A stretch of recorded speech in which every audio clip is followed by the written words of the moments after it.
I was born and raised in northeastern Pennsylvania, like Dallas, Pennsylvania, Harvey's Lake, Wilkes-Barre, Scranton. I've only heard of Scranton because of The Office. Yeah, I was gonna say that. Of course, like lots of people. What was home life like? Tell me about growing up.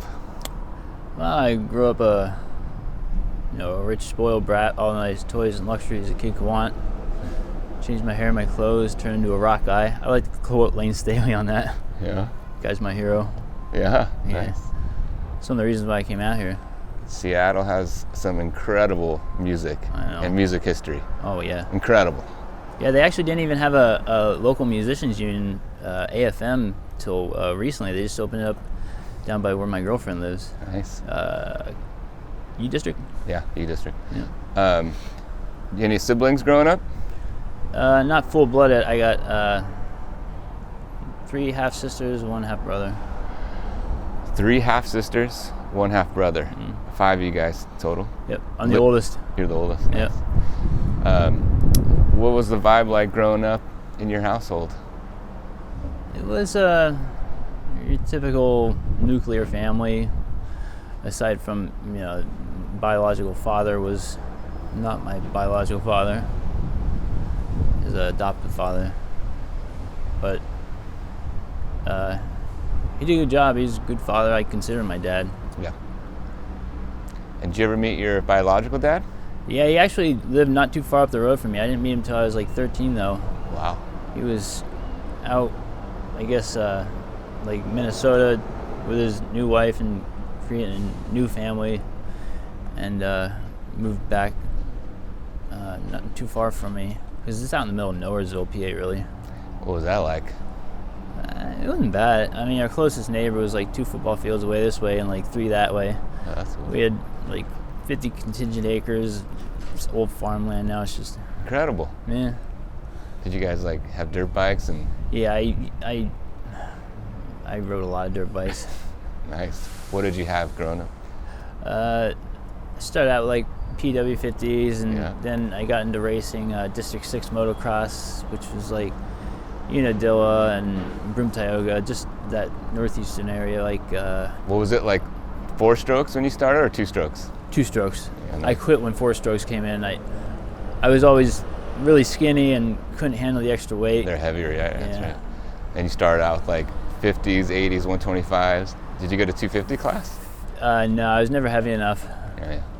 Yeah, those. I mean, that takes such endurance. I know. Yep. You went to high school out there, and yeah, I went to Lake Lehman. Okay. It's kind of like, I mean, we only had like 1 minority, and they were adopted, but it was pretty Pollyanna. Gotcha. Yeah. And during high school, like motocross was your sport, I guess, or did you play other sports? And yeah, what did you do in high school? Soccer was, but everybody thought I was gonna go pro motocross, but it wasn't what I wanted. No. What happened? Did you get hurt, or you're just like, I'm done? No, soccer really took over. I followed that. Nice. Yeah. Great. After high school, where does life take you? Well, I eventually, like maybe 6 months after graduation, because we won the state championship my 11th and 12th grade year for soccer. I ended up going down to Mexico and playing semi-pro soccer. Nice. For a Liga Premier MX team called Real Zamora. It's really an expansion team out of Real Madrid. Yeah. Well, that's where I picked up Spanish. So before that, you didn't know Spanish at all?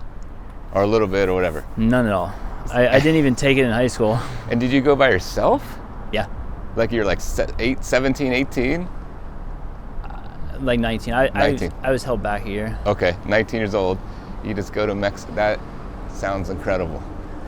Yeah, I'm sure it has an its ups and experience. downs, but tell me about it. Well, actually, it was all ups. It was all ups, except for when I got cut from the team. It was all down, because that's where I picked up my drug addiction and the list goes on, bad habits. But Well, let's talk about that. So you're on the team, you're playing, and you got cut? yeah, Why? I sustained an Achilles injury, and the doctor down there prescribed me OxyContin, and I right then and there I knew from the first time I took the medication to deal with the pain that I was an addict. Because up until that point, my whole life was eat, sleep, breathe, sports, just eat healthy. In fact, I still don't eat meat to this day. Oh, wow, yeah. For your philosophy of health reasons. Yeah, and I got carnophobia. It's fear of meat. It just weirds me out. That's totally fine, It's man. an irrational fear of something based not in reality. But I have this, I guess, brain malfunction. Well, I've never heard of that before. Like, when did you discover you had this? Since I was a kid. I mean, growing up, like I said, we were kind of like the family with a little more money than most. So, like, we had an Olympic-sized swimming pool in the backyard. I had all the nice dirt bikes and quads. And my parents figured, because they kept taking me to the doctor, like, why isn't he eating? Why isn't he eating? Because I used to have to sit at the dinner table. And, like, even they invite some of the kids from what would be considered a neighborhood, my friends growing up, to come have dinner, trying to, like, I don't know, like, impress upon me the camaraderie of eating meat or something. I don't even know if that's put quaintly, but yeah, it was pretty tough because they all felt like they were using me to play with my toys and eat my parents' food, and my parents just wanted me to eat meat, and I just had to sit at the dinner table and wait because I wouldn't eat my meat. Yeah. I just couldn't do it. I still can't. It's weird to me. I can't really explain it other than, like, I get squeamish. Like, Yeah. I've seen some horrible TikTok videos of, like, meat being cooked for, like, hours and it's fish still flopping around. It's like a phobia. Yeah. I mean, there is something to, man, you could go dive deep in there, but, people think you need meat to live. Right. There's lots of societal things that people push out there that you need this, you need that, you need that, but it's like you don't. Yeah. It's like And I mean, man, we are so far removed from where this comes from, the animal itself. Yeah. I mean, there's such a gap. I mean, I was There just is. shopping today going like, let me get this chicken. Like, I was like, I don't know. People, they used to, like, use every part of the animal. I can imagine if I lived, like, maybe if I was reincarnated now and have lived a previous life, I probably ate meat then. But I looked deep into this, like, why I am like this, and I can't figure out, because I know, like, I have this theory about how our whole existence and bringing up through, like, the Prussian school of, like, how it's designed society. It's a society based on fear. Everything you do is a result of fear-based, and even trauma is fear-based. So, like, they create these conventional wisdoms to keep us from doing illegal or wrong or whatever it may be, but nobody ever told me, like, meat is gonna eat you or something. But I can't figure it out either. It's just, I mean, at the end of the day, it's like, maybe you don't have to. That's okay. It's like your choice. It's your body. You have autonomy True. to go, I don't want to eat that. yeah. Totally fine. Yep. I mean, I've had girls break up with me because Over the meats? Yep. I don't mean to laugh, sorry. It's fun. No, it's funny because looking back on it, like, I probably could have gone about it a different way. Even told them beforehand, but Yeah. I mean, just to say, hey, I'm a vegetarian. Whatever. Yeah. I mean, I eat, like, dairy and byproducts. Yeah. I eat eggs even. Yeah, you're not vegan, you're vegetarian. Yeah. It's totally fine. I couldn't imagine going without cereal and milk and Ice cream? I mean, come on. oh yeah, every day ice cream. Being a junkie, ice cream every day. Gotta. Let's go back to, you got injured, oxycodone, and, like, what do you mean you just knew? Like, what? Like, elaborate. So I've been to rehab once or twice, 3 times, and they talk about a pink cloud, like realization of, life's okay without drugs, but whatever. But it's really based on, like, we're born subsequently this way. And I don't even believe that. I believe it's a choice. However, there is truth to the fact that the first time I did it, I loved it. I don't know if it's biologic, genetic, I don't know. But I did do it as prescribed the first time. I got a buzz from it, and I knew I wasn't going to stop. Like, I just knew I wasn't going to stop because it just,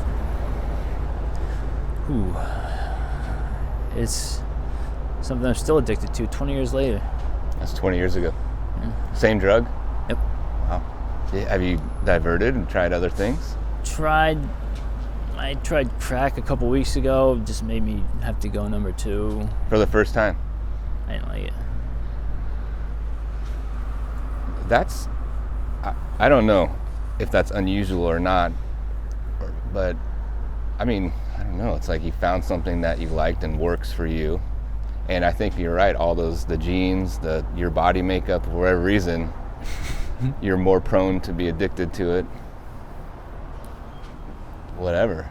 But tell me about that journey of 20 years of, you went to rehab 3 times, so you're like, prison, jail, prison, rehab, on a car chase in Mexico with who knows who. I mean, jeez, it's hard to say. I know. I'm asking you, like, tell me about 20 years of addiction. But it's 20 years of addiction has been not all that bad. Not all that bad. I'm going to be honest. Not all that bad. I wouldn't glorify it, but I think that's the thing with, like, alcohol, weed, like, whatever. It's like, obviously, sugar, sex, like, people can be addicted to whatever, and addicted to all of them. There's a payoff. Yep. Like, there's a reason people are addicted, because, like, it does something, or else it wouldn't be an addiction. Right. And with any of that stuff, I was just talking to my partner about, man, video games, like, can be so addicting for, we're talking about young men, and it's like, it's hard to stop, like, something you're addicted to, whatever it is. Like, you can't just, like, stop. Yeah. No. Smoking, like, whatever. It's I've tried, even with things that I've been addicted to, like, just psychologically, like, not sex, but, like, sugar is still physically addicting. What have I been addicted to that was, well, like with meth recently, I've just been able to put it down. Yeah, and some people can do that. Yeah, but the physical addiction to opiates it's a different animal. It's a completely different animal, and that's the last 20 years has been an understanding of just that, nothing more, nothing less, just about how it's a physical addiction, because dope sickness is the most. I'd rather be during a witch trial in the 1500s, Salem, Massachusetts, go through withdrawal again in jail. Oh God, never ends. You've felt that. How would you describe that withdrawal? Because I've talked to a lot of people, and same, they are scared to death of the withdrawal process. You hear a lot of wives' tales about what works, what doesn't, Suboxone, this, that, and third. Oh, the list goes on, it never fucking ends. But really, I think methadone is the way. I've recently got off methadone because my girlfriend, she's very judgmental, and she doesn't like being judged, but she's allowed to judge. But I want to get back on it because I do want to kick it. I think Suboxone does work for some people because of the antagonist, agonist part of it, opiate part of it not. But methadone is a full-blown opiate, and I need that. I personally need that. I know I need that. To wean off of this other opiate. Yeah, I need to just death by 1,000 cuts do away with it. I can't just take a magic pill. I heard there is with Elon Musk and his whatever new invention. The guy's a genius. And I'm not even opposed to stem cell research, because I may be just a misanthrope for thinking that, but because I know where some of it leads, and that's not good. But like with refuse children and stuff prematurely, I don't want to get into all that, but yeah, I think that I definitely would take a magic pill if there was one, even a trial-based, double-blind study, whatever, it doesn't matter. I'll try anything. I've tried everything. Yeah, you tried rehab. And what elements of rehab, because they kind of get to the root of the issues there. Psychological roots, right? Right. The one I never tried and wanted to was one out here called Chick Shadle. And maybe I'm just drawn to the allure of, they'll put enough opiates in front of you till you puke and get sick of it. I don't think they can do that. Maybe there's a reason it doesn't exist and I'm not in it anymore, but I've heard it does work. But as far as like that, yeah, I think rehab really gets to the underlying issues. Like if you're willing to open up, and I've never been afraid to open up. It's just when they do open up, they don't like what they see or hear, especially. I got a lot of politically incorrect views and against conventional wisdoms, I guess. Well, but that's not the reason you like. I've been kicked out of rehab for it. Gotcha. Yeah, especially like this last time, the third time, the court sent me to rehab, and part of me getting it thrown out was that a complete rehab, don't leave. They never said you can't get kicked out, but there's a little tiny guy, a little Micronesian guy who had a big bully neighbor. He didn't know what to do, and he's going on and on about days. I'm like, listen, man, you've never been in trouble. You got your Second Amendment right. Go out and buy a gun. That's all I said. He kicked me out. They said I was, who knows? Yeah. Well, there's been stints of being clean, completely clean? Yeah, when I got married, yeah.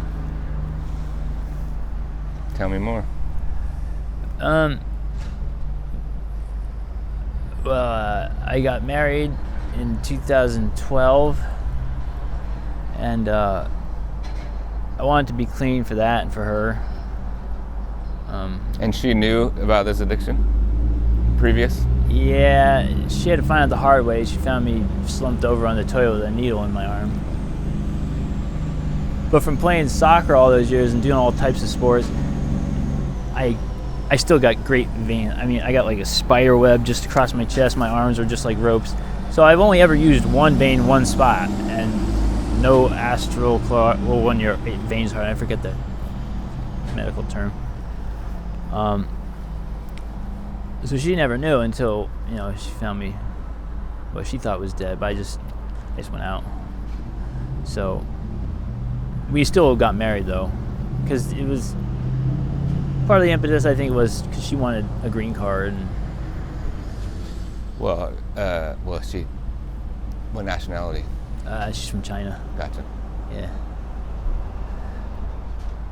So you guys get married, and you're married, and how did it go? It went pretty good. Like, it wasn't even so much a cultural clash.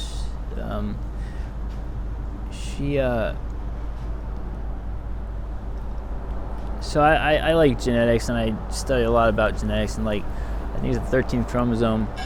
They believe the gene associated with impulsivity is there, and a lot of studies found that the Chinese, in particular the North Chinese, don't even have that gene. So there's never any I noticed that there was never any dissent or just disagreements. So Long story short, neighbor was a confidential informant. The cops pulled her aside, I believe, one day, and was like, listen, we just want to help your husband. Just do whatever we say. Take the lead from the neighbor, and we're going to get him help. We're going to get him clean. And it was nothing more than a ruse to get me to walk down the street with a firearm and arrest me. I had an entrapment case. I went to trial. There was a runaway jury. Oh, the list goes on, it never ends. Everybody lied except me, and it just shows there's no justice whatsoever in the system. But she, I believe, did be a not an agent provocateur in so much as just somebody who wanted to help me. And I could have done the smart thing, looking back in hindsight, and just taken the deal 6 months and just handed the gun over. But I don't believe that. I mean, I'm not going to do that. I mean, even when I'm guilty, I go to trial. I mean, I've never really been guilty for anything, but just small stuff. But that was what sent me to prison, because in PA, you go to trial, you lose. The Commonwealth will send you to prison. They don't like spending the money. I made them. So if I'm hearing it correctly, she was trying to help you and thought she was helping you. Yeah, and she was like, not agent provocateur, but like in this route. Prison, you'll get clean, you'll get help, et cetera, et cetera. Yeah. So instead of doing 6 months time served and a little bit of probation, I had to do 3 years, 4 months. Oh, wow. Well, in PA, we actually have front numbers and back numbers because we got parole still. So I could have done 1 year and 6 months to 3 years and 4 months. 20 to 40 months was the sentence. But when you go to trial and you try to make parole at that 20-month mark, and they see you went to trial, they use your appellate rights against you. They say, you're not taking responsibility. Why should we let you make parole? Fuck you. We're God. So, he came in and was like, I could just tell, like, something was rotten in Denmark. So the first question he asked me is like, so you're on appeal here. Why should I give you parole? I said, fuck you, nigger. And I walked out. Yeah, I don't think you'll get parole saying that. I wasn't going to make it anyways. Wow. Everybody I talked to that had made the parole mark and gone up for parole was just like, listen, just you're a short timer, give up your appeal. But I believe in the Second Amendment. I cannot. That's another thing about me. I think is stumbling block for getting clean. Like, I'm too stubborn. Very stubborn. Would you, for some reason this popped in my head, would you consider yourself like kind of obsessive compulsive? Like you just can't let it go? Yes. I don't. That's it's very okay. loose. I don't know if that's even the definition of obsessive compulsive, but yeah, you just fixated. Yeah, I'm very much headstrong and staying steadfast, and I'm open to possibility, even probability that I'm wrong sometimes, but and it doesn't even take much to sway me, just logic really. But if something doesn't seem logical to me, or something seems just like putting on airs or just faux or facade, I'm just like, you ain't gonna change my mind until you can. Well, so when you were in prison, you had to get clean, forced to get clean, go through withdrawals in prison? Yep. Oh, yep. And did you get your drug in prison? Nope. And so for 3 years, I don't know how much time you served actually. 3 years, 4 months. So you did. You were clean, sober, still married? Oh yeah, still not right now legally. Oh, legally still married? Yeah, but we haven't seen each other since 2015, August 31st, 2015. Yeah, that's a long time. Because she joined the Navy, and Gotcha.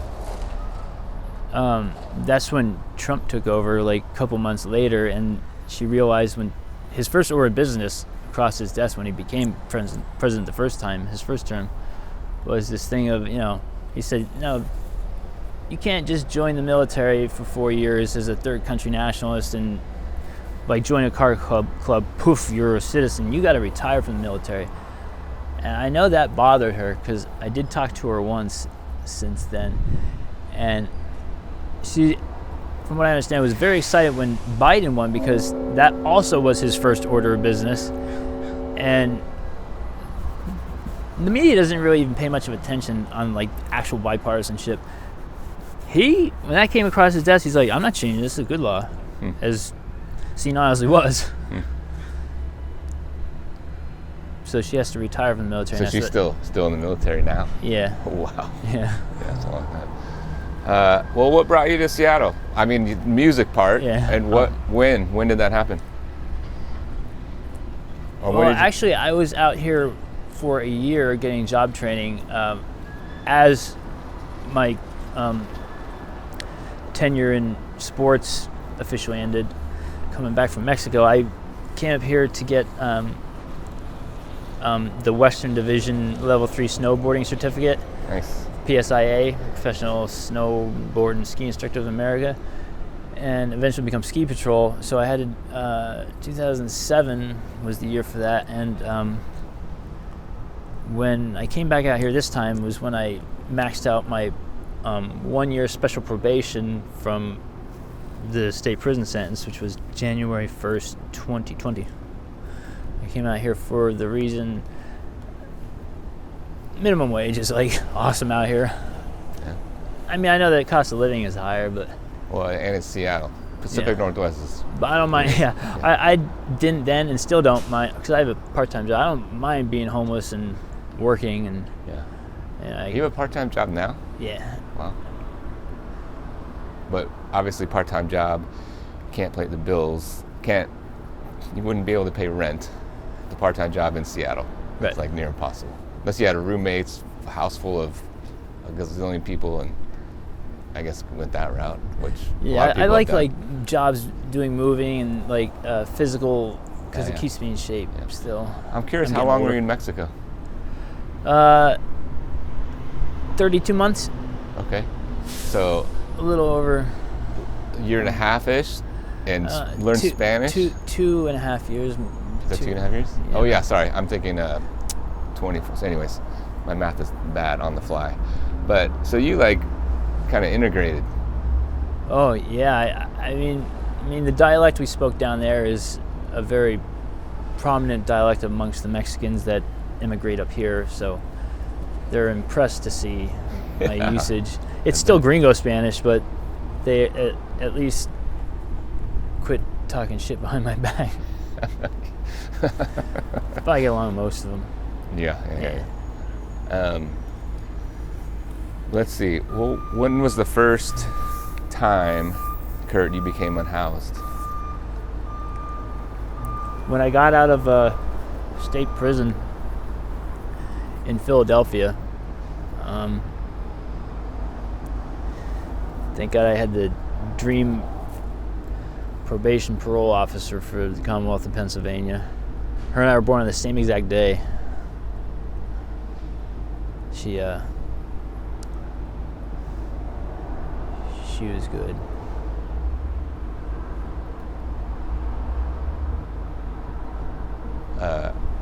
And you you didn't have a place to go or anything when they let you out.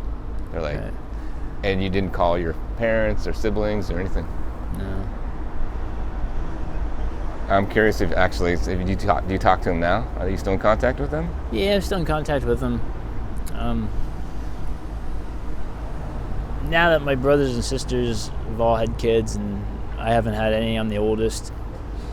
It's kind of like... It's okay not to have kids, by the way. Yeah. Well, actually, I got my girl pregnant a couple months ago, but she had a miscarriage because I guess because she's older. I guess that creates miscarriages being past a certain age. Yeah, I think it's the probability is higher. Yeah. Poor thing. I forget my question.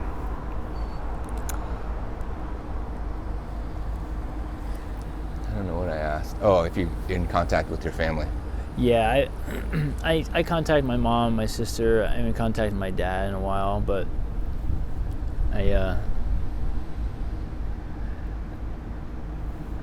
actually have a hard time contacting him if I wanted to, because I don't have any social media. My online fingerprint is minimal, if nil, nothing. So like, I don't have Facebook or Twitter. Nothing. There's a part of me that envies that. Really? Oh yeah. Yeah, I just don't like sitting on the bus sometimes and seeing just everybody like. I mean, talk about addiction. Man, a lot of people addicted to their phones. Yes, sir.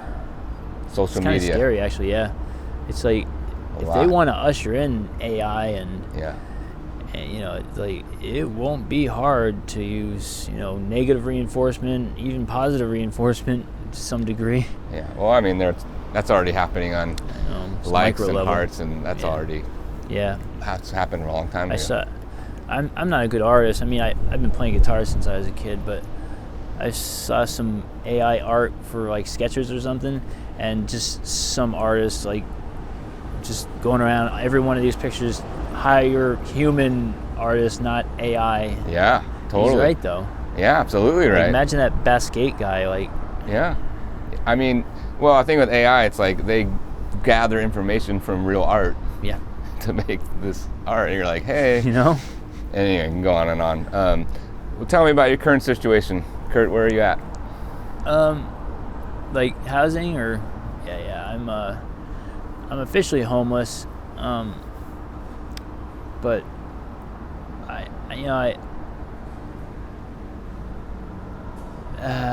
so when I got out here, I was officially homeless, but I'd been a good couch surfer. I've been good with ladies to some degree. So I've now got a girlfriend, and she got a townhouse, but I can't. I can't. There's a million reasons why I can't just officially stay there, because she was homeless too, and it's just probably not going to work out. For you to stay there. Yeah, because she's through one of the outreach, like I see. Reach. Gotcha. I see. So yeah. And They have certain rules and Yeah. et cetera, et cetera. Yeah. But and can you go visit her? yeah. Just can't like live in there. Right. But now it's to the point where, like I've fought all the neighbors. Her daughter hates me. You fought all the neighbors. Well, Oh yeah. Yeah, just from the fighting that her and I do, and do-gooders want to stick their neck and nose in my business, and I can go from 0 to 100 real fast. Gotcha. Jail is partly to blame for that, but maybe I have some anger issues. I don't know. It's possible. However, at the time I feel justified. In the moment I feel justified. Yeah, in the emotions, yeah. Yeah. And I don't even try to get emotional. I try to use logic, but Yeah. when dealing with women, I believe that they are emotionally based creatures, and I can't help but believe that they bring it out of us, the emotion. But I do go see her. Yesterday was her birthday. I got some presents I still gotta take her, because yesterday she wanted time with her and her daughter, and I'm gonna give that to her. But we got in a fight last week because her caseworker from Reach doesn't like me because she thinks I'm a racist, bigoted, chauvinist. Oh, the list goes on, it never ends. But the fact still remains that she made a pass at me. All right. Her good caseworker. Interesting. And I don't think I'm gonna tell her about it. Well, when did you come to Seattle? How long ago? January 1st. No, I'm sorry, February 1st, 2020, because Okay. right after my probation ended, I went to rehab in Miami, did the Florida Shuffle for a little bit. I don't know if you know what that is. It's just a Ponzi scheme or pyramid scheme for milk and insurances, especially one like mine for TRICARE, because I was married to the girl from the military. So I got TRICARE naval insurance, Prudential active. So they looked at, but pretty much what it is, like, they'll take somebody into rehab, and once they get them down there, you know, they'll wait like a week before the 28-day stint is officially over, and they say, oh, he got kicked out, or he quit, or he couldn't do it, so we had to refer him to another rehab, which just so happens to be owned by the same parent. Keep circulating people? Recycling revolving door, yes. Interesting. I never heard of that. Yeah. I mean, I'm not surprised that something like that happens at all. Oh man, in Miami, of course, it only would have had to have happened. It's so beautiful down there, and just, you know, the drugs, they're everywhere. You got here like right before the pandemic, like. I was on the plane as the pandemic officially shut down everything. I was the only person on the plane, only person in SeaTac. Just one of the last miles of luggage right before my eyes, like, who knows? And so you walked out of the plane, you didn't know anybody here?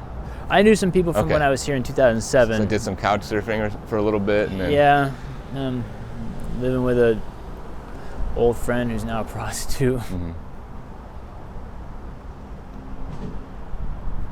Yeah, I mean, people do all kinds of work. Yeah, I don't judge her for it. Yeah. Well, Kurt, in your time out here, I'm curious, I like to ask this question as we wrap up. Sure. Is there anything you'd want the people of Seattle to know? About the homeless, or about me, or? Sure, yes and yes, whatever. Wherever you want to take that. Oh, okay. I'm gonna be honest. I have to be honest. I can't do it any other way. The majority of the homeless out here deserve to be homeless. They're an incorrigible bunch of reprobates that I have siphoned through and found only a handful of good ones. A lot of them being right over there. Like I said, most of my stay is down Sandpoint Way, which is the other side of Seattle. The friends that I do have that are homeless are up here. There's a handful of good ones over here. And, you know, when they look at, like, oh, you know, this person's getting out, that person, they, especially like the Reach, and who's got my girlfriend in the housing, she deserved it. She is one who deserved it. I believe she is good. Maybe not for me, but we've spoken about this at length. The people who have gotten housing and aren't even living there are just not even subletting it, just letting it go to waste. Still out on the street using drugs, getting infected legs and this, that, and the third, being, you know, strains on society. I'm not saying I'm not, but... Well, I mean, I think a lot of people are stuck. I believe that. Stuck. The ones that are stuck are a lot of the good ones, like right over here. I don't know how their vetting process goes. I'm sure it's the lowest common denominator, because that's all we've seen get housing. I don't even try to get housing. I'm the type of person, I guess this is where I talk about myself, you know, I'll cut way down the drugs, save my money, and get my own place, like I have a couple times. I just can't take a handout like that. I mean, yeah, my girlfriend is kind of different. I love her. And I just question that sometimes. How can you hate somebody you love? But it's a long conversation. However, the people that have gotten housing, they take it for granted. And I'm sure that if I went through the process and jumped through all the hoops that they've made, some of the good people who have jumped through the hoops, who haven't gotten housing and I've heard about, I would become bitter and maybe do the same things the ones that I'm, you know, dissenting against have done. I don't know in hindsight, but... Well, let's just play that out. Like, say, Kurt, someone today said, hey, we have some housing opening up. Do you want it? Like, you take it. What would you do? I'd do the right thing. Which is what? I mean, I'd keep up on the cleanliness. I'd, if I had bills to pay, I'd pay them. I, would follow. I believe in law and order. Believe it or not, I do believe in law and order.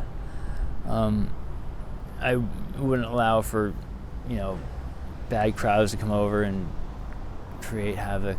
Do you think, this is maybe an invasive question, but do you think Never. you would try and get help for your addiction if you had housing first? Absolutely. And would you continue to trying to work, I don't know, follow a dream? Yeah. Kind of thing? Yeah, that's I think that's a no-brainer, because if you're somebody who's appreciative, I haven't always been, but learn to become, that's just the next successive step. And well, I think that's I think a lot of folks get housing, but they're stuck in their addiction, and in order to there needs to be so much help and support for people to overcome their addiction. Absolutely. Rehab, it's you're probably in groups, there's probably therapists, you need community. There's so much that we need as people to be what's the word? I don't want to say successful, but self-actualizing, Maslow's. It's just, it's not to do life alone. It's near impossible. Yeah, and I know the struggle that even if with myself, but a lot of people going into rehab, and they get all the tools to work the program or whatever it is, that even through Six Jail, if that one does such exist, NA, whatever, all those programs, you name it. But if they don't have that housing, it creates a very big burdensome. Yeah, problem. And that people say housing first. I was talking to somebody the other day, and I'm like, man, I can't imagine living on the streets and trying to survive, and the trauma that is there. And then I'm like, oh, I could take something that could relieve that for a little bit. And it's the nature of the beast. And I'm like, that makes sense. I'm like, I get that. I'd probably do that. And then you get okay, I need that again. You just get stuck. Yeah. In that cycle. Absolutely. Which I think a lot of people, they again, just stop, just quit. It's yeah. It's not that. It's not that easy. Especially when you don't have a home. Yeah. There's no impetus to.